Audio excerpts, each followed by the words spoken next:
Welcome to the One God Report podcast. This is Bill Schlegel. In this episode, we continue our interview with Troy Salinger. Is the memra the pre-incarnate Son of God?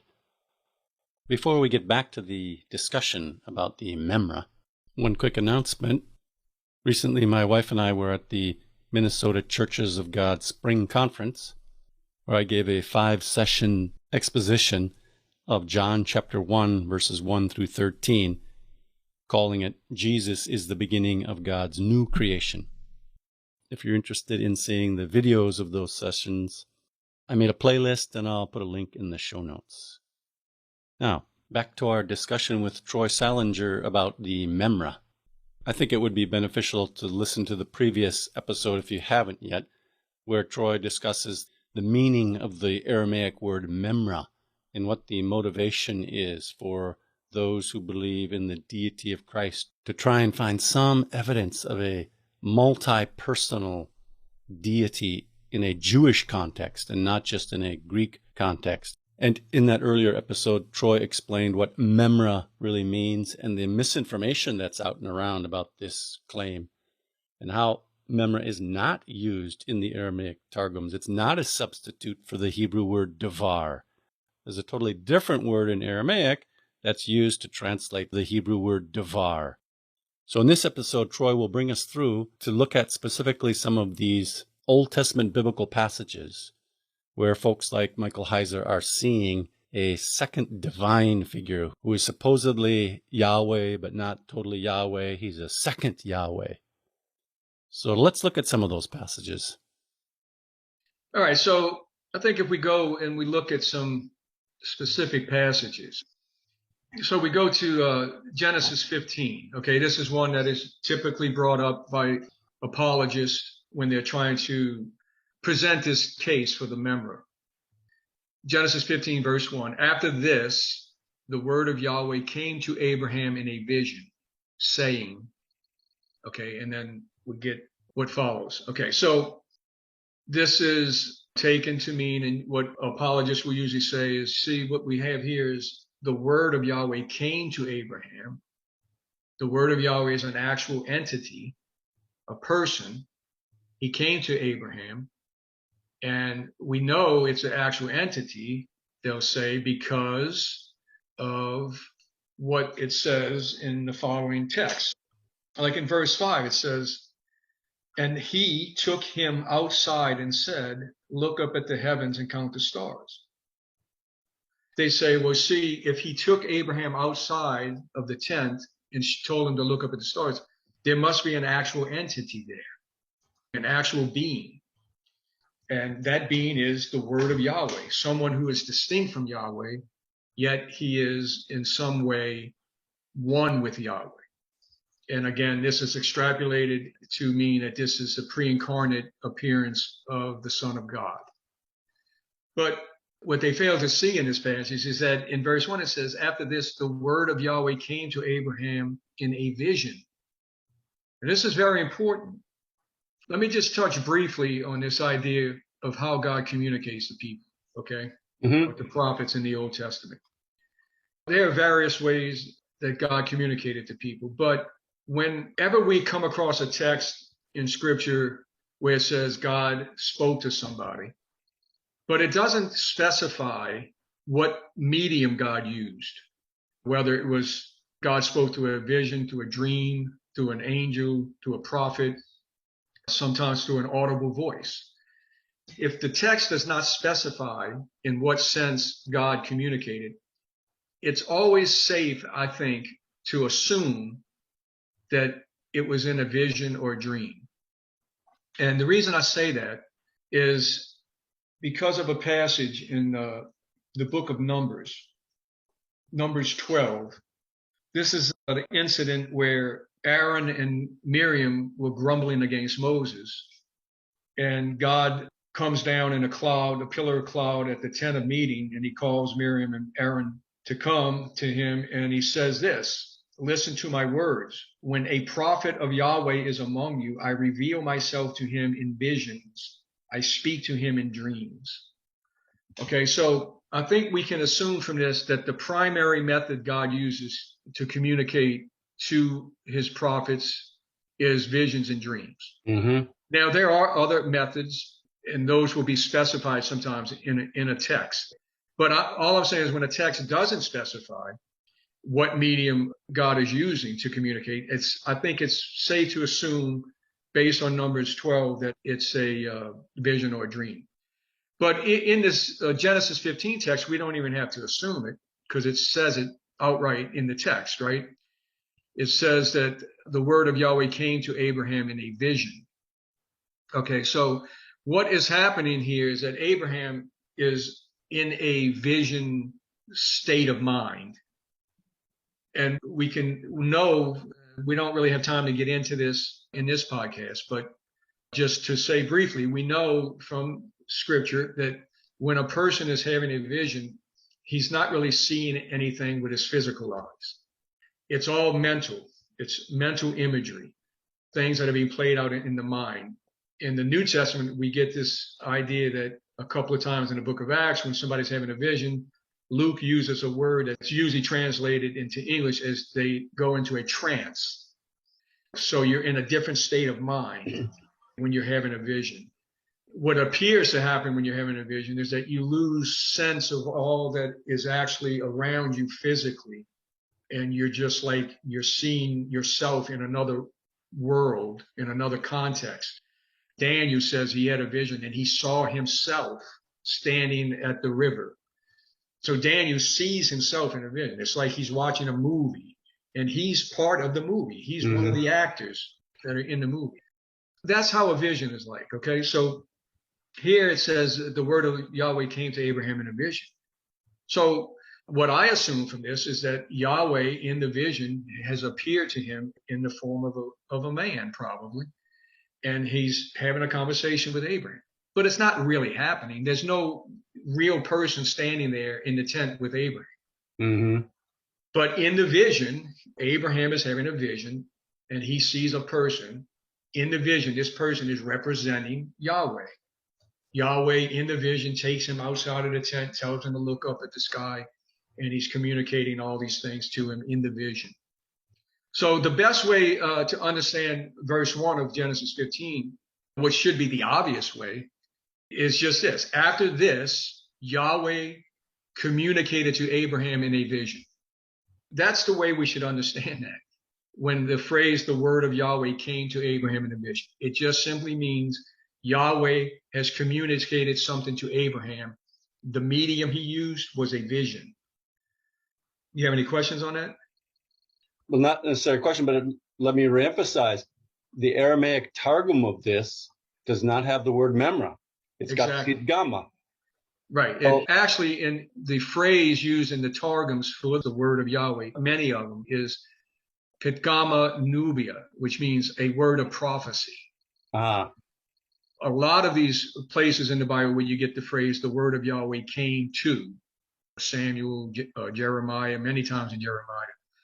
In the Targums, it's pidgama nubia, a word of prophecy from before the Lord, is how it says it in the Targums.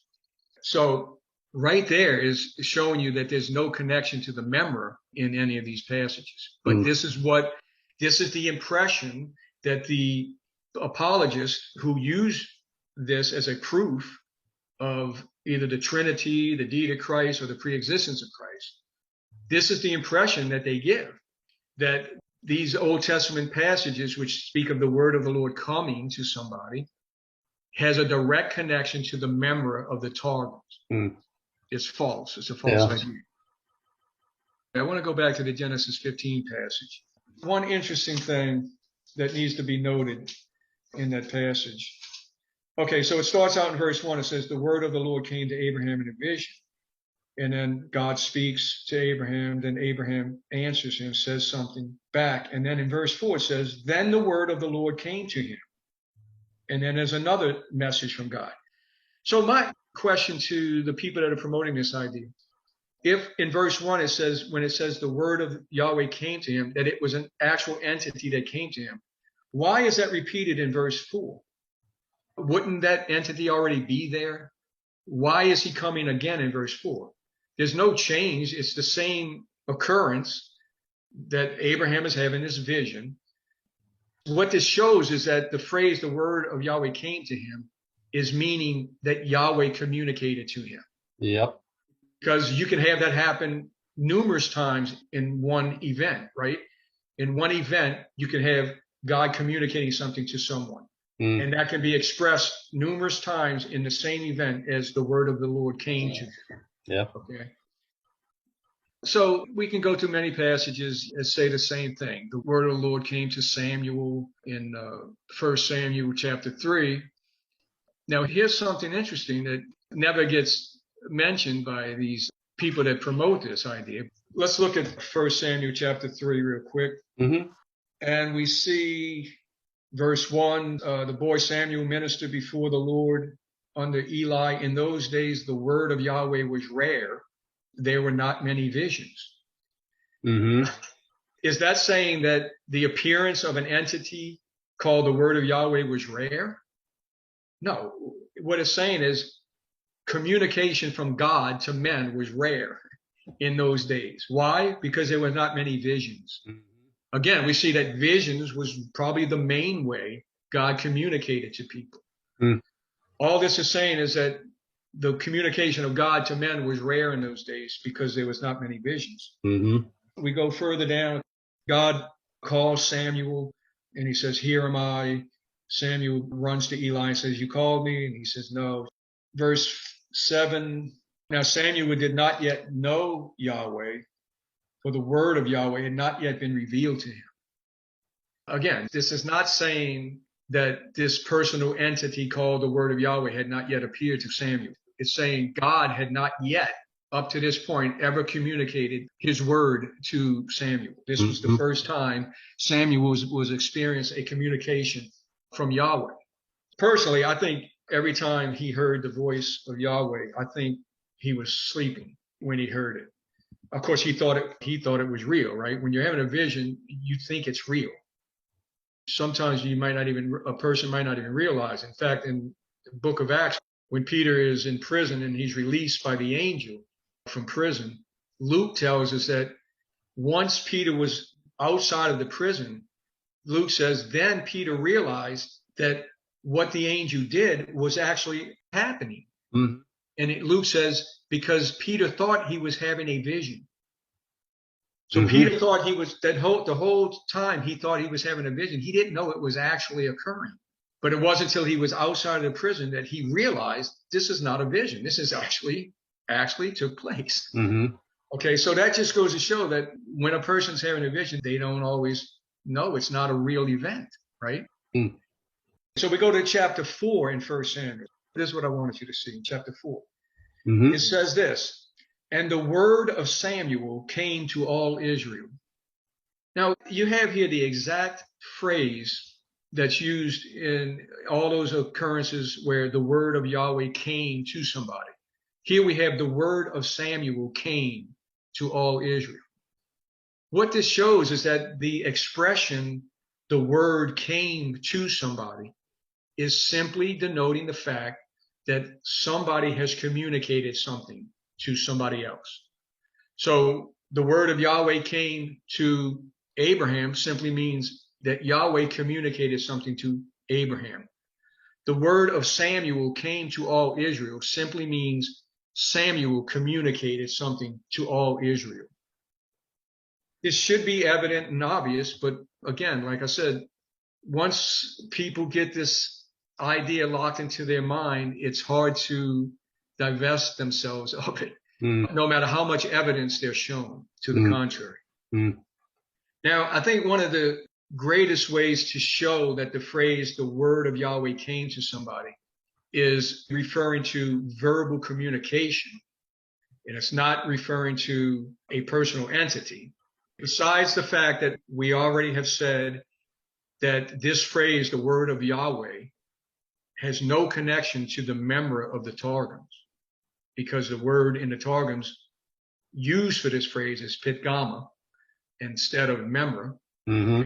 We have that all of the top experts in Targumic studies deny that the memra is a personal entity. Mm-hmm. Okay.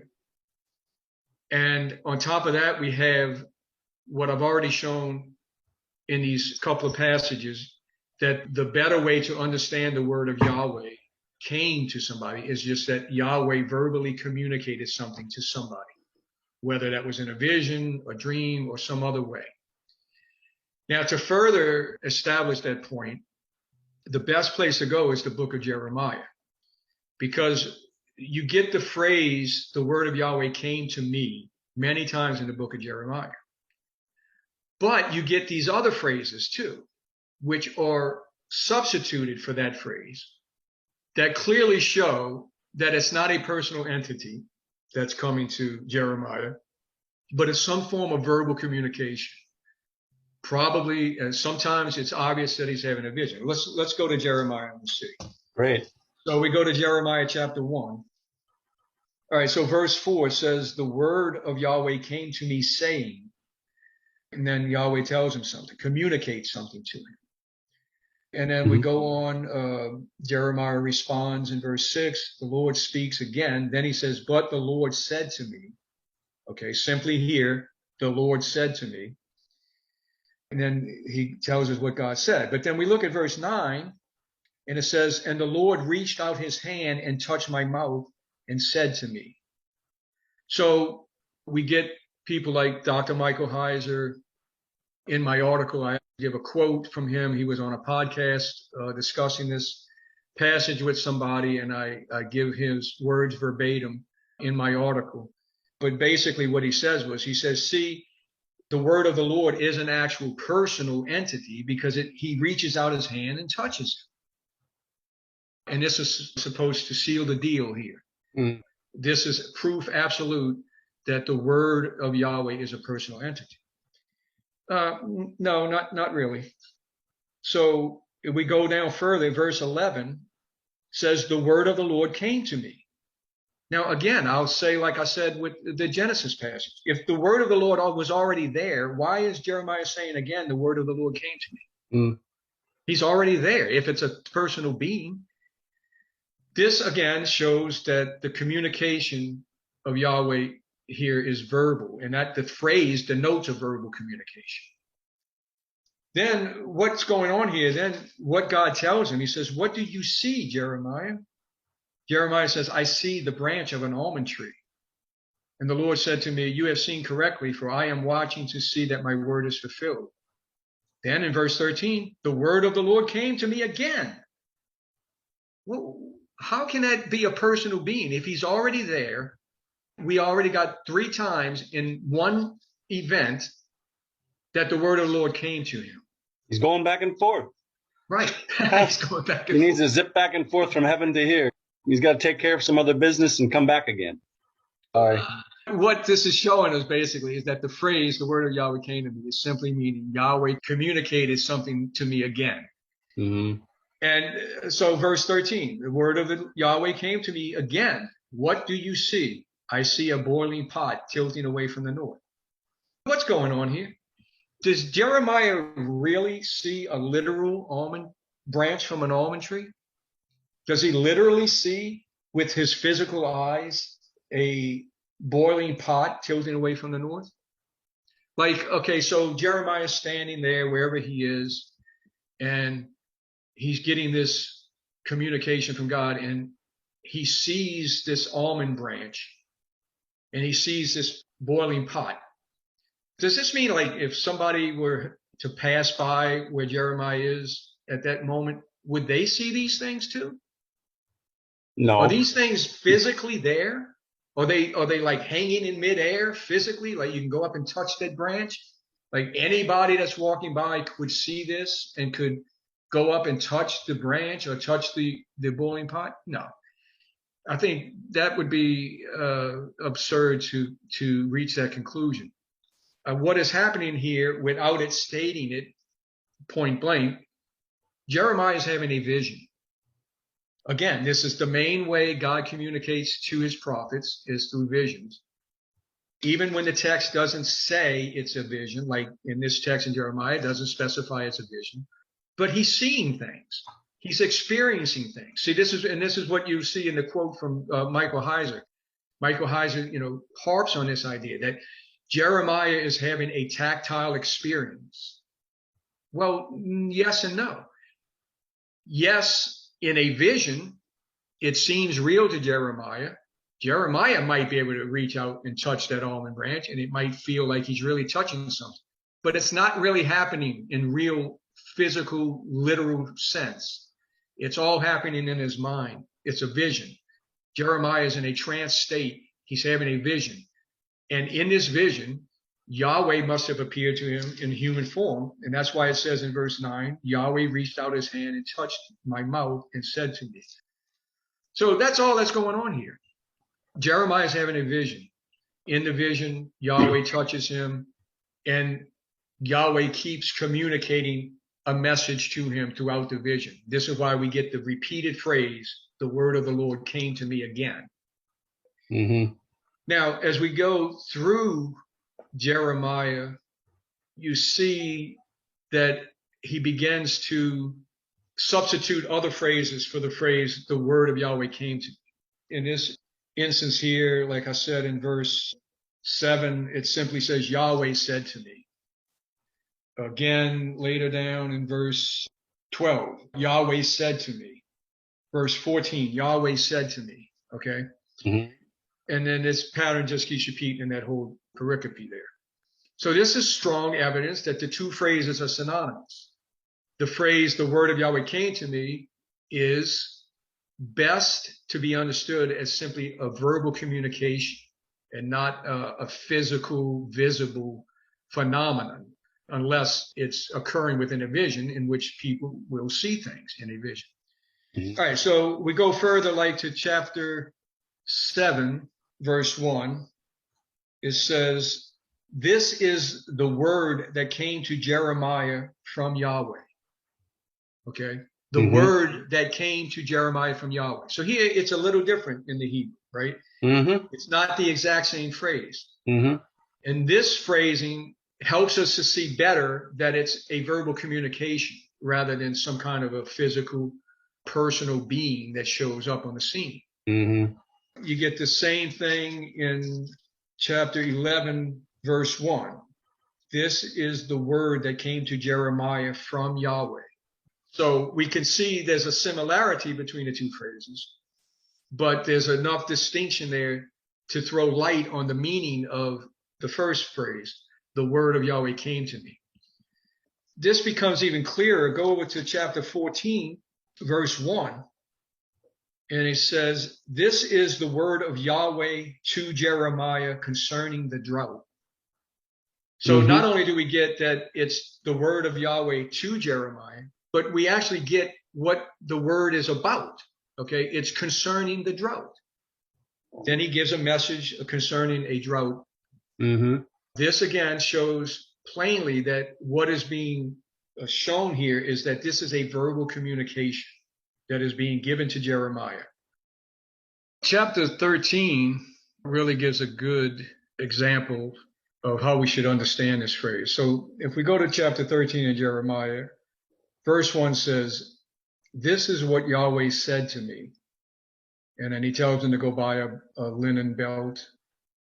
And verse 2 says he went and bought the belt as Yahweh directed me. Then in verse 3 it says, then the word of the Lord, or the word of Yahweh, came to me a second time. Okay, so what we get from this is that when he says the word of Yahweh came to me a second time, the only reason he's saying a second time is because he's referring back to verse 1, where he says, this is what Yahweh said to me. All right, so Yahweh said something to him, and then he went and acted on it, and then at some later time, the word of Yahweh came to me a second time. Again, what this is showing is that the word of Yahweh coming to him is simply some means of verbal communication. Again, we don't know if it doesn't specify if it was a vision or a dream or some other form of communication, but there's no reason to inject into this phrase that it was a personal being that came to Jeremiah. The two phrases, this is what Yahweh said to me, and the word of Yahweh came to me, or synonymous, or they're being used synonymous in this connection. You go down further in the verse 8 of that same chapter, then the word of Yahweh came to me. These phrases are being used over and over again. One phrase will be used and another phrase will be used and back to the other phrase. So if you go throughout the rest of the book of Jeremiah, you get the different phrases and see how they're used interchangeably. Like 16:1 says, the word of Yahweh came to me. But in 17:19 says, this is what Yahweh said to me. 18:1 says, the word that came to Jeremiah from Yahweh. 19:1 says, this is what Yahweh says. 21:1 has the word that came to Jeremiah from Yahweh. 22:1 says, this is what Yahweh says. So we can see there's just an interchanging of the phrases. You get in chapter 46:1 and 47:1, you get this phrase. This is the word of Yahweh that came to Jeremiah the prophet concerning the nations. That's in 46:1. Mm-hmm. In 47:1, this is the word of Yahweh that came to Jeremiah the prophet concerning the Philistines.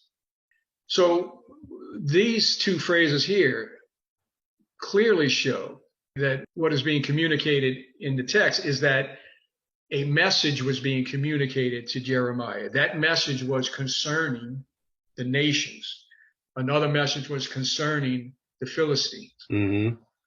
There's no need. I mean, if one wants to read a personal entity into here, then they could certainly do that, but there's no need to do so. There's nothing in the text itself that necessitates that interpretation of the text. But there is plenty, as we're going through Jeremiah, to show that these phrases are just interchangeable with the other phrases that Jeremiah uses, which simply denote that Yahweh is speaking to him, communicating a message to him. Troy, let me interrupt you for a second. So are these passages in Jeremiah the kind of passages that a guy like Michael Heiser is using to say, oh, here is a second divine figure? Oh, yes. Anytime the phrase, the word of Yahweh came to the prophet, that is interpreted that it was a personal being. And of course, that personal being is then extrapolated to be the pre-incarnate Son of God. Troy, Yes. I hate to say this, but these people are desperate. And also in the Targums, in none of the cases is this the memra. Exactly. Yes. And, I don't even know if many of the people who are promoting this are even aware of that fact. They're not. I'll guarantee you they're not. No, because they probably never really researched it out themselves. They heard this, whether through Michael Heiser or directly or indirectly by somebody who heard it from Michael Heiser. Mm. They hear this, man, this seems to be coming from a scholarly source, and it seems to be a good evidence and proof of the Trinity, the deity of Christ, or the pre-existence of Christ, and they just run with it. They don't research it to see.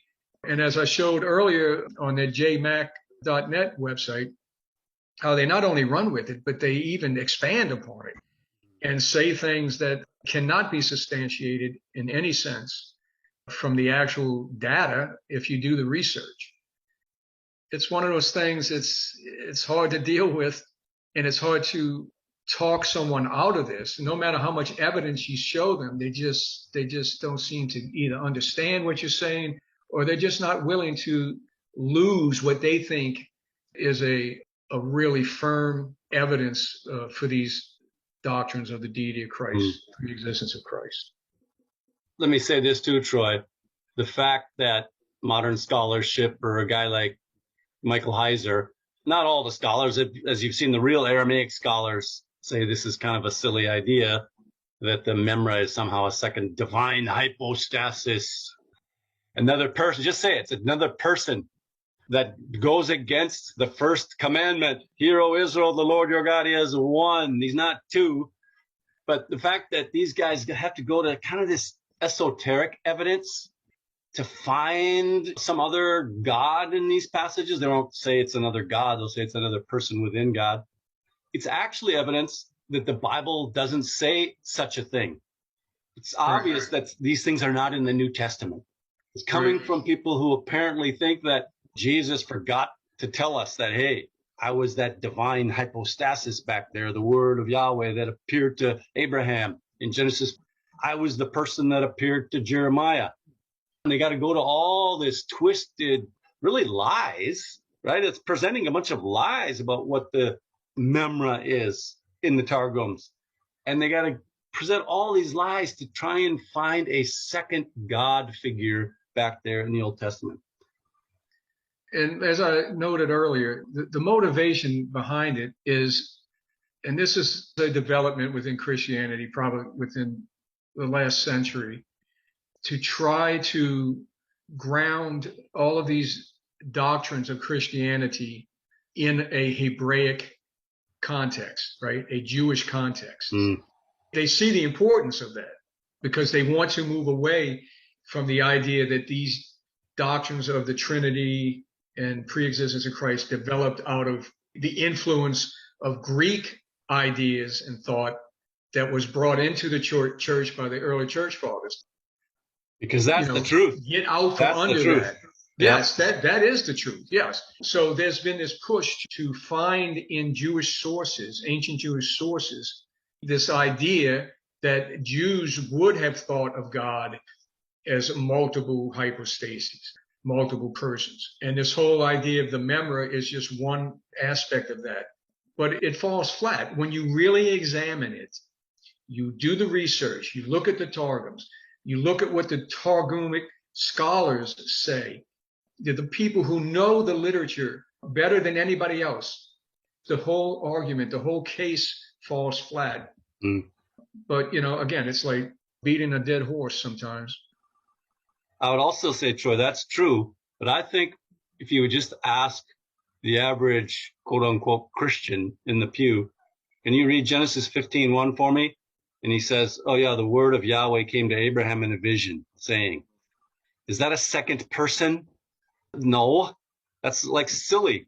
You've got to have some scholarly guy that comes and twists this and twists that and takes this long circuitous route to come and tell you, no, there's actually a second person there. It's the memra of the Aramaic Targums. Come on, people. Right. Any farmer in the field or any plumber in the city can tell you there's not a second person in Genesis chapter 15, verse 1. It's the word of Yahweh that came to Abraham in a vision. Right. I've been a Christian for 41 years. I was a Trinitarian for 35. When I read those passages, it never once occurred to me to think that that was a personal being or entity. Not one time. And like I said, I had never even heard of that concept when I was a Trinitarian. But it is gaining steam. It is trickling down more to the lay people in the pews, and we can counter it. Sure. I think the lack of any mention of this at all within the New Testament should be devastating to the whole premise. I mean, the closest thing you get is John 1:1 with the Logos. And there are some scholars, even Targumic scholars, who think that John was drawing on the memra, but expanded it and did something a little different with it. But that's debatable. There's no way that they can prove that. That's just their opinion. They say that. And there are other Targumic scholars who say that the memra had nothing to do with John's thought about the Logos. So all of that's just a matter of opinion. There's no clear statement anywhere in the New Testament that associates the word of Yahweh in the Hebrew Bible with a pre-incarnate appearance of Jesus. The whole thing is nonsense. Troy, let me just say thanks for all the research you've done on it. It's very enlightening. I think it can help a common person like me understand this better, and to have a little bit of a red flag wave around when a Dr. Michael Heiser or Dr. Michael Brown say, oh, the memra was a second person in the Old Testament. And this is what the Jews of the time of Jesus believed. Hold on a second. Are you sure about that? So thanks again, Troy, for all the effort and blessings. Well, let's be in touch. We got to get you back on the One God Report podcast again sometime. Thank you for having me. I know we talked about doing this a while back, and I was really looking forward to it. So I'm glad we finally got to it. Thank you. Amen. Thanks. All right, brother. Sure. The New Testament describes two powers in heaven. One is Almighty God. Two is the man, Christ Jesus, who has been raised from the dead and exalted to God's right hand and given authority over God's creation. Imagine that, a man at God's right hand.